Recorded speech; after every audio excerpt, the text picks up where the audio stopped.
8 straight games against losing teams provides the Atlanta Braves with opportunity, even more so considering that while that gets started, the Mets are going to be tangling with the Dodgers. This is BPTV, Cory McCartney, along with Grant McCauley with you. As always, the National League East deficit sits at 3 games as the Braves get ready to host the Rockies. And Grant, this is the last run like this of sub 500 teams that the Braves have.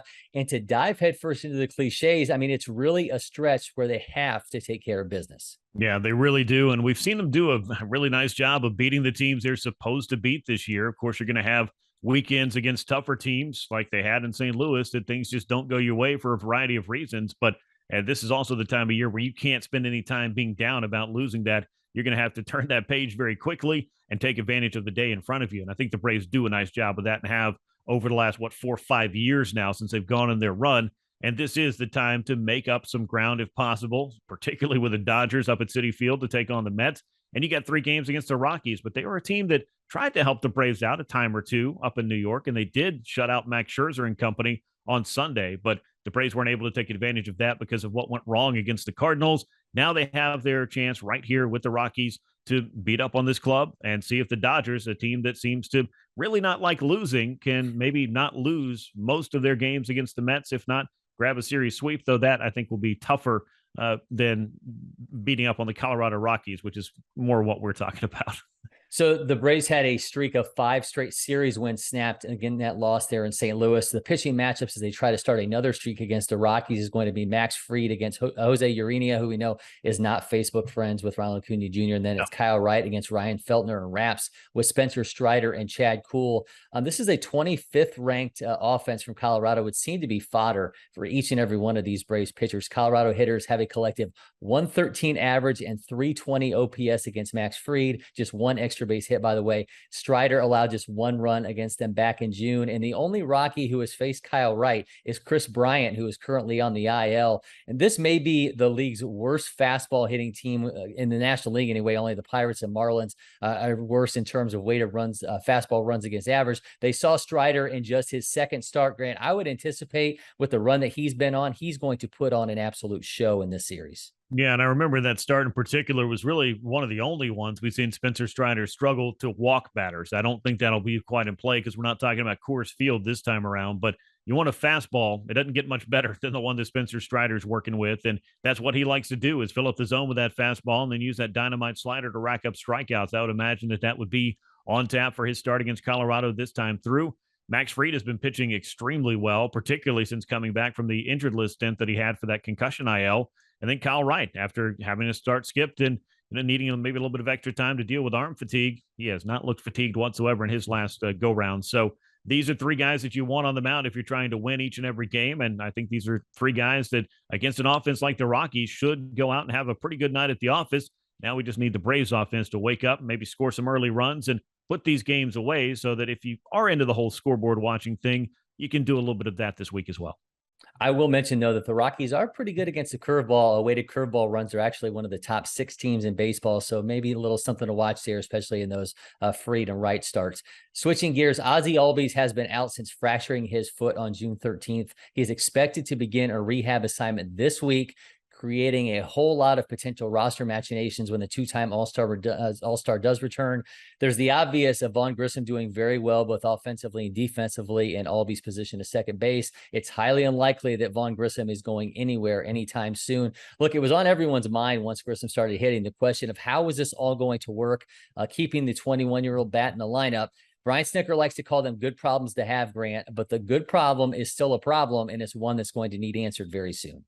It definitely is. But I mean, one of the big questions that you've been asking for the last couple of months is when are the Braves going to get Ozzie Albies back? And while that question has gotten a little bit quieter with Vaughn Grissom coming up and doing very well for himself with that promotion from Double-A, this is still a team that's better with Ozzie Albies out there in my mind, particularly defensively. I think he adds a lot, and the energy and the overall fit that he is for this club and for their overall dynamic in the clubhouse. Ozzie Albies is going to be a big boost, I think, at the right time of the year for that.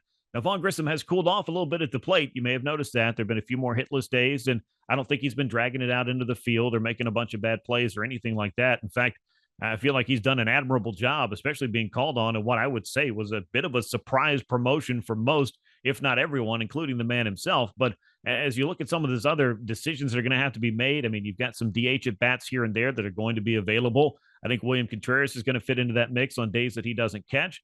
And then, of course, you've got Robbie Grossman and Eddie Rosario splitting some time in left field. And then what do you do with Vaughn Grissom? Is Ronald Acuña Jr. going to need some of those DH at bats a time or two before we get to October? And then even when you get to October, how exactly are you going to attack that whole thing? And could Ozzie Albies see some DH time as they try to ease him back in over the first couple of weeks?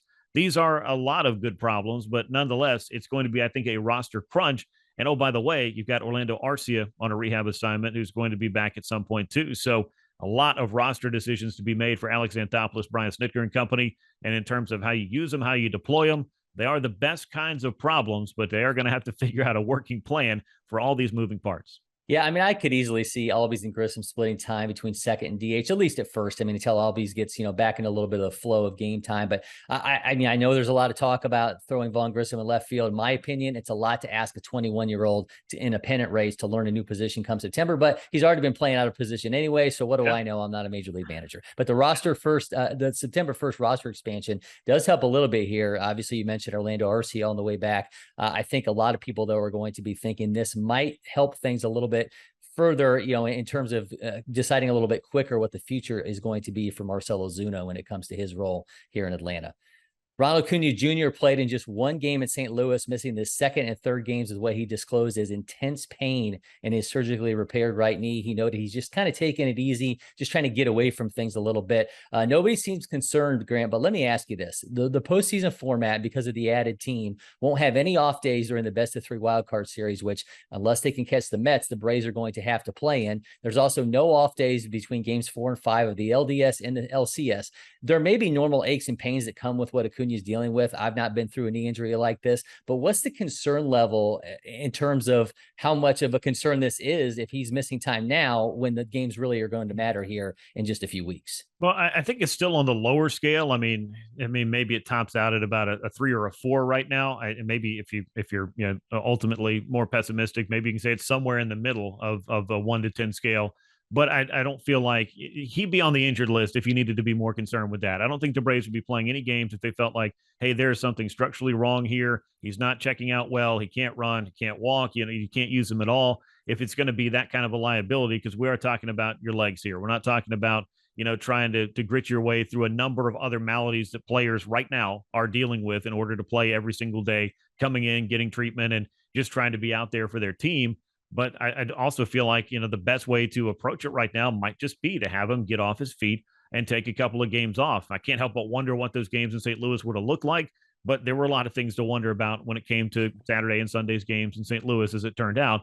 But with Ronald, I feel like once you get to the postseason, there will be probably less of this unless it's absolutely necessary that he miss a game. But for right now, I think the concern is still, on the lower part of the scale, and that this is still the right way to address it, because you don't want to shut him down for 10 days and put him on the injured list, which is your other option right now. And that would, I think, set him back and set the team back, quite obviously, by not having one of their best players out on the field as often as he can be. But you mentioned the roster crunch. Getting an extra position player up is going to be helpful. You do have Robbie Grossman and you have Eddie Rosario, who can both play the corner outfield spots, though Grossman better in right field than is Rosario. And I think Vaughn Grissom's athletic enough to play left field if that's the way the Braves decide to go with that. But this team is a better team, bottom line, with Ronald Acuña Jr. on the field. You want him there as much as possible, but you have to, I think, be cognizant of how hard you are pushing him if he is dealing with what he says is intense pain in that knee. Well, I think certainly playing it safe now could obviously be to the Braves and Acuña's benefit when those games are going to matter most. A 3-game series gets started Monday night against the Rockies with the Marlins to follow, and we'll be back plenty more this week on BPTV. So make sure you subscribe, hit that notification button so you get an alert each and every time that we drop a new episode. And don't forget, you can find us Sunday on From the Diamond on 92.9 The Game in Atlanta. Until next time, I'm Cory McCartney. He's Grant McCauley, and we'll see you soon, Braves country.